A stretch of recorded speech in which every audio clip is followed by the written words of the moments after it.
이스라엘 자손이 하나님을 떠나서 바알과 아세라를 섬길 때 하나님의 말씀이 선지자 호세아에게 임했습니다. 너는 가서 음란한 여자를 맞이하여 음란한 자식을 낳으라. 이 나라가 여호와를 떠나 크게 음란함이니라. 이스라엘 자손이 하나님을 떠나서 바알을 섬기고 아세라를 섬기는 것을 하나님은 영적인 음란으로 보셨습니다. 선지자에게 음란한 여자를 아내로 맞이하라니 참으로 기가 막히지 않습니까? 여러분, 오늘날로 말하면 목사에게 음란한 여자를 찾아서 일부러 그와 결혼하라는 것입니다. 호세아는 하나님의 명령을 도저히 이해할 수 없었지만 그대로 순종합니다.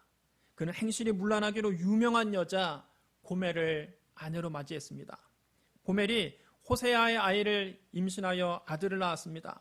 하나님께서 호세아에게 말씀하십니다. 그의 이름을 이스라엘이라 하라. 조금 후에 내가 이스라엘의 피를 예후의 집에 갚으며 이스라엘 족속의 나라를 폐할 것임이니라. 그날에 내가 이스라엘 골짜기에서 이스라엘의 활을 꺾으리라. 예후는 아합의 아내 이세벨도 죽이고 아합의 아들 요람도 죽이고 아합의 자손 70명을 학살했습니다. 아무것도 모르는 어린 아이들까지 무자비하게 죽였습니다. 그래서 하나님께서 이제 곧 예후의 집을 심판하시겠다는 겁니다. 예후가 이스라엘에서 학살한 죄를 물어서 이스라엘 왕조를 없애시겠다는 겁니다. 고멜이 또 임신했습니다. 그런데 이번 임신은 그의 남편과는 아무 상관없는 임신입니다. 고멜은 호세아와 결혼했지만 따로 만나는 애인이 있었습니다. 고멜이 그의 딸을 낳습니다. 하나님께서 호세아에게 말씀하십니다. 그의 이름을 로루하마라 하라. 내가 다시는 이스라엘 족속을 긍휼히 여겨서 용서하지 않을 것임이니라. 로루하마란 긍휼히 여김을 받지 못한 자, 그런 뜻입니다. 하나님께서 다시는 이스라엘을 긍휼히 여겨서 용서하지 않을 것이라는 말씀입니다. 로루하마가 젖을 뗄 때 고멜이 또 임신해서 아들을 낳았습니다. 역시 호세아의 아들이 아닙니다. 고멜은 그 남자 말고 또 다른 남자도 만나고 있었습니다. 하나님께서 말씀하십니다. 그의 이름을 로암미라 하라. 너희는 내 백성이 아니요 나는 너희 하나님이 되지 아니할 것임이니라. 로암미란 내 백성이 아니다, 그런 뜻입니다. 남편을 떠나서 다른 남자와 동침하는 것이 간음입니다. 하나님을 떠나서 다른 신을 섬기는 것이 영적인 간음입니다. 음란한 여자 고멜은 영적으로 간음을 행하는 이스라엘을 상징합니다. 하나님께서 이스라엘의 영적인 간음을 참다 못하셔서 너희는 내 백성이 아니요 나는 너희 하나님이 되지 아니할 것이라 울분을 토하셨습니다. 만약 하나님께서 이렇게 진노하기만 하셨다면 우리에게는 아무 소망이 없을 것입니다. 우리는 모두 다 하나님의 무서운 심판을 받고 죽을 수밖에 없습니다. 그러나 하나님은 진노 중에도 긍휼을 잊지 아니하시는 분입니다. 하나님께서 호세아에게 말씀하셨습니다. 이스라엘 자손이 다른 신을 섬기고 건포도 과자를 즐길지라도 여호와가 그들을 사랑하나니 너는 또 가서 타인의 사랑을 받아 음녀가 된 그 여자를 사랑하라. 여러분 따라해 주시기 바랍니다. 음녀가 된 그 여자를 사랑하라. 이스라엘 자손은 하나님을 떠나서 바알을 숭배하고 아세라 목상에 절했습니다. 그들은 우상에게 바쳐진 건포도 과자를 즐겼습니다. 그럼에도 하나님이 그들을 사랑하신다는 것입니다. 그리고 하나님이 호세아에게 말씀하십니다. 내가 그들을 사랑하는 것처럼 너도 그 여인을 사랑하라. 호세아의 아내 고멜은 남편이 있음에도 불구하고 다른 남자들과 교제했습니다. 심지어는 다른 남자의 아이까지 낳았습니다. 그것도 모자라서 고멜은 아예 집을 나가버립니다. 그런데 하나님은 호세아에게 음녀가 된 그 여자를 사랑하라고 하십니다. 호세아에게는 억장이 무너지는 명령입니다.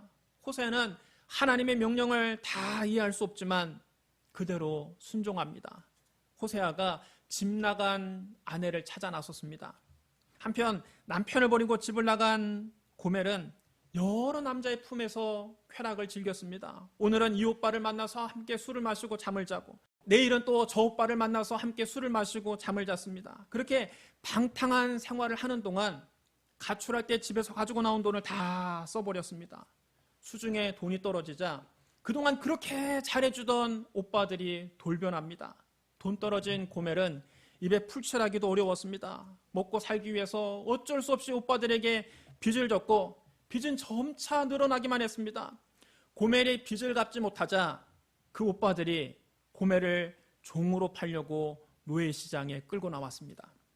고멜은 헝클어진 머리에 누더기 옷을 입고 신발도 신지 못한 채 노예시장의 매대 위에 올려졌습니다. 많은 사람들이 고멜을 구경하려고 그 자리에 모여 있었습니다. 고멜은 수치심에 고개를 들 수가 없었습니다. 노예 상인이 고멜을 사가라고 사람들에게 흥정을 붙입니다. 한물 가긴 했지만 여전히 쓸만합니다. 집에 데려가서 부엌대기로 쓰세요. 젊은 여종의 반값에 드릴게. 자, 싸다 싸. 누가 사갈 겁니까? 하지만 아무도 고멜을 사가려고 하지 않습니다. 젊은 여종들은 사람들이 웃돈을 주고도 여종으로 사갔는데 고멜은 반값에 준다고 해도 사가는 사람이 없었습니다. 노예들이 다 팔려나가고 이제 고멜만 남았습니다. 고멜은 자기의 처지가 비참해서 쓰디쓴 눈물을 흘렸습니다. 내가 어쩌다가 이 지경이 됐는가? 내가 어쩌다가 여기까지 오게 됐는가? 너무나 후회스러웠습니다. 그 모습을 우연히 그 앞을 지나가던 호세아가 봅니다. 호세아가 아무 말 없이 고멜에게 다가갔습니다. 고멜이 호세아가 자기에게 다가오는 것을 보고 너무 부끄러워서 눈을 질끈 감고 고개를 돌렸습니다. 호세아는 노예시장 매대 위에서 그 고멜을 끌어안아 줍니다. 고멜이 호세아의 품에서 흐느껴 울었습니다. 호세아도 고멜을 끌어안고 울었습니다. 호세아는 노예 상인에게 은 15개와 보리 한 호멜 반을 주고 고멜을 샀습니다. 호세아가 고멜을 데리고 노예시장을 빠져나왔습니다. 두 사람이 이제 함께 집으로 돌아갑니다. 두 사람이 아무 말 없이 뚝방길을 걸어갑니다. 호세아는 앞에서 걸어가고 고멜이 뒤따라갑니다. 고멜은 호세아의 눈치를 봅니다. 호세아가 노예시장에서 값을 주고 고멜을 샀으니 고멜은 이제 호세아의 종이 된 것입니다. 고멜이 속으로 고민하기 시작합니다. 이제부터 호세아를 어떻게 대해야 될 것인가? 남편으로 대해야 될 것인가? 주인으로 대해야 될 것인가? 호세아를 부를 때 여보라고 불러도 되는가? 아니면 주인님이라고 불러야 될까? 여보라니 염치도 없지. 이제부터는 주인님이라고 불러야 되겠지. 혼자서 이렇게 많은 생각을 하며 고민하고 있는데 앞서 걸어가던 호세아가 고멜의 생각을 읽었는지 갑자기 뒤를 돌아보며 이렇게 말합니다. 너는 많은 날 동안 나와 함께 지내고 음행하지 말며 다른 남자를 따르지 말라. 나도 너에게 그리하리라. 고멜은 앞으로 호세아를 주인님으로 모시려고 했는데 놀랍게도 호세아는 고멜을 다시 자기 아내로 받아들인 것입니다. 그 말에 감격해서 고멜이 입을 틀어 막고 뜨거운 눈물을 흘렸습니다. 여러분, 호세아와 고멜의 관계는 그리스도와 교회의 관계를 미리 보여주는 것입니다. 로마서 5장 6절로 11절에 이렇게 기록되어 있습니다. 우리가 아직 연약할 때에 기약대로 그리스도께서 경건하지 않은 자를 위하여 죽으셨도다. 의인을 위하여 죽는 자가 쉽지 않고 선인을 위하여 용감히 죽는 자가 혹 있거니와 우리가 아직 죄인 되었을 때에 그리스도께서를 위하여 죽으심으로 하나님께서 우리에게 대한 자기의 사랑을 확증하셨느니라. 그러면 이제 우리가 그의 피로 말미암아 의롭다 하심을 받았으니 더욱 그로 말미암아 진노하심에서 구원을 받을 것이니 곧 우리가 원수 되었을 때에 그의 아들의 죽으심으로 말미암아 하나님과 화목하게 되었은즉 화목하게 된 자로서는 더욱 그의 살아나심으로 말미암아 구원을 받을 것이니라. 그뿐 아니라 이제 우리로 화목하게 하신 우리 주 예수 그리스도로 말미암아 하나님 안에서 또한 즐거워하느니라. 여러분 따라하시랍니다. 우리가 아직 죄인 되었을 때에 그리스도께서 우리를 위하여 죽으심으로 하나님께서 우리에 대한 자기의 사랑을 확증하셨느니라. 우리가 고멜처럼 죄인 되었을 때에 그리스도께서 우리를 위하여 십자가에서 죽으셨습니다. 그리스도께서 우리의 죄값을 대신 치르신 것입니다. 호세아가 은 15개와 보리 한 홈의 반을 주고 고멜을 샀다면 그리스도는 당신의 핏값을 주고 우리를 사셨습니다. 그래서 사도행전 20장 28절에서는 하나님이 자기 피로 사신 교회라고 했습니다.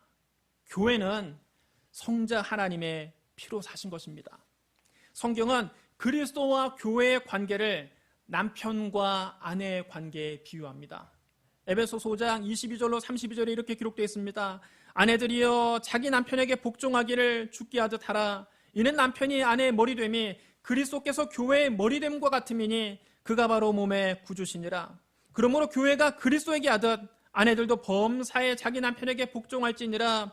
남편들아 아내 사랑하기를 그리스도께서 교회를 사랑하시고 그 교회를 위하여 자신을 주심같이 하라. 이는 곧 물로 씻어 말씀으로 깨끗하게 하사 거룩하게 하시고 자기 앞에 영광스러운 교회로 세우사 티나 주름 잡힌 것이나 이런 것들이 없이 거룩하고 흠이 없게 하려 하심이라.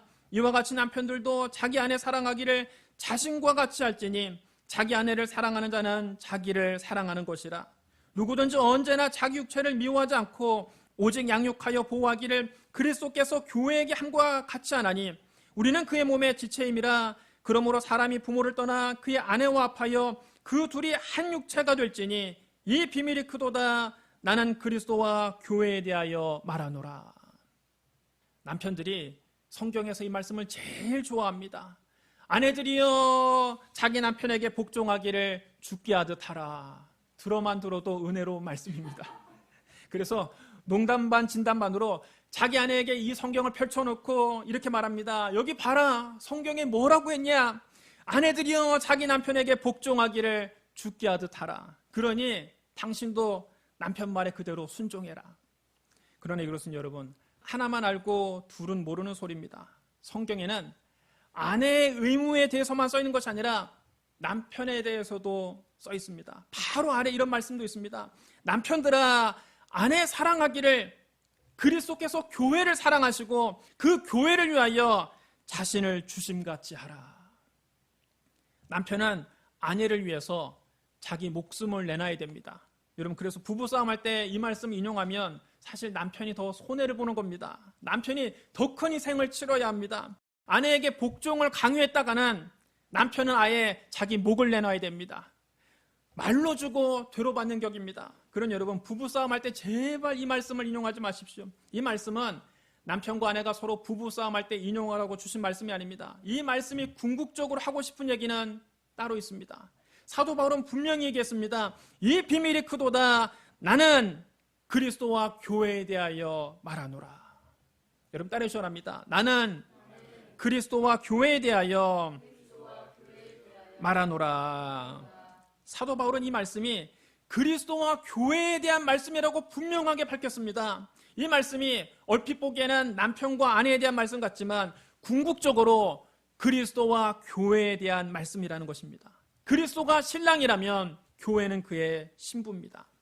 그런데 교회라고 하면 사람들은 자꾸 지붕에 십자가 첨탑이 있는 건물을 연상합니다.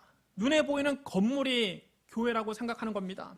하지만 우리가 예배를 드리고 있는 이 건물은 엄밀하게 말하면 예배당이지 교회는 아닙니다.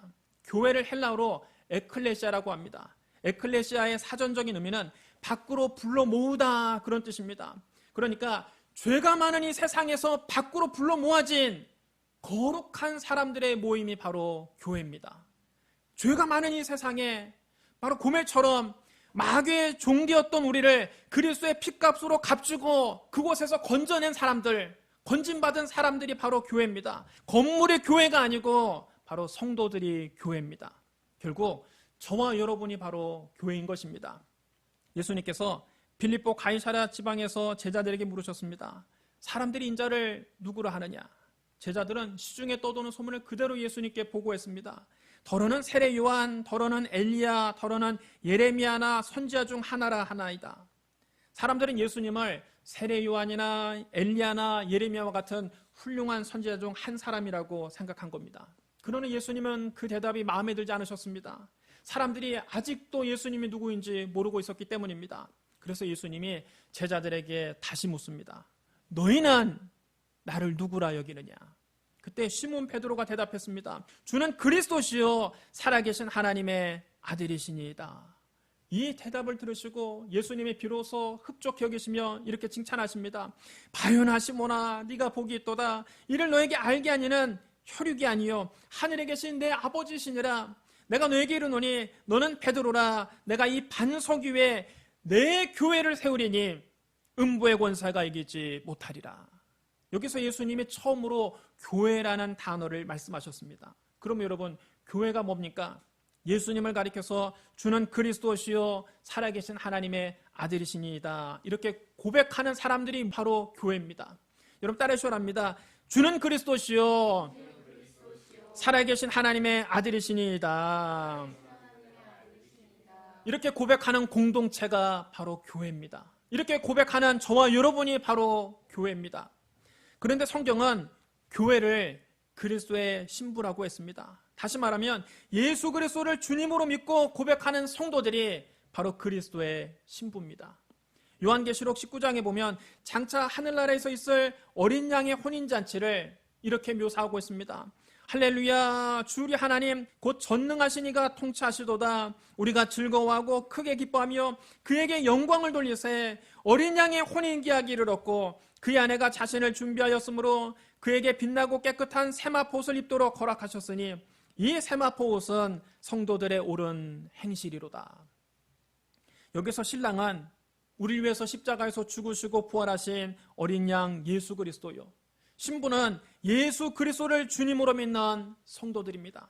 그러니까 예수 그리스도를 구주로 믿는 저와 여러분이 장차 하늘나라에서 어린 양의 혼인잔치에 참여할 그리스도의 거룩한 신부들인 것입니다. 사랑하는 성도 여러분, 우리의 신랑 되신 예수님은 우리에게 말씀하셨습니다. 내가 진실로 속히 오리라. 그리스도의 거룩한 신부가 된 우리가 신랑을 기다리는 대답이 무엇이겠습니까? 아멘, 주 예수여 오시옵소서. 여러분 따라하시랍니다. 아멘, 주 예수여 오시옵소서. 초대교회 성도들은 주님의 재림을 간절히 기다리며 마라나타라고 기도하고 인사했습니다. 마라나타란 주여 오시옵소서, 그런 뜻입니다. 우리도 신랑 되신 예수 그리스도를 간절히 기다리며 마라나타 주여 오시옵소서 이렇게 기도하는 저와 여러분 되시기를 주님의 이름으로 축복합니다. 우리 기도하겠습니다.